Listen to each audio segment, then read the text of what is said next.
फक्त कोण किती जागा लढतं याच्यापेक्षा कोण किती लढून निवडून येतं महत्वाचं आहे. त्याच्यामुळं लोकसभेला तर त्यांचा बिनशर्त पाठिंबा होता. आता 250 जागा लढणार म्हणजे त्यांच्या मदतीसाठी लढणार, त्यांना रिवॉर्ड म्हणून लढणार, कशासाठी लढणार हा एक प्रश्न आहे.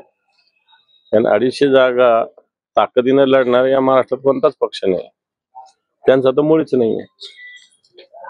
पण त्यांच्यावर आरोप होऊ लागला की मराठी मतदान फोडण्यासाठी. बरोबर आहे ना.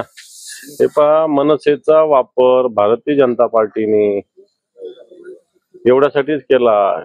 शिवसेनेचा जो मराठी मतदार आहे याला फोडण्यासाठी, जी एकजूट होती मराठी मतदारांची, इकडं मुंबईमध्ये गुजराती मतदार एकत्र होत आहे आणि मराठी मतात फूट पाडण्याचं पाप जर कोणी केलं असेल मनसेनं, याला मनसेला नाही जबाबदार धरणार, याला भारतीय जनता पार्टी कारणीभूत आहे. आणि भारतीय जनता पार्टीच्या हातचं बाहुलं बनून मनसेनं खऱ्या अर्थानं मराठी माणसं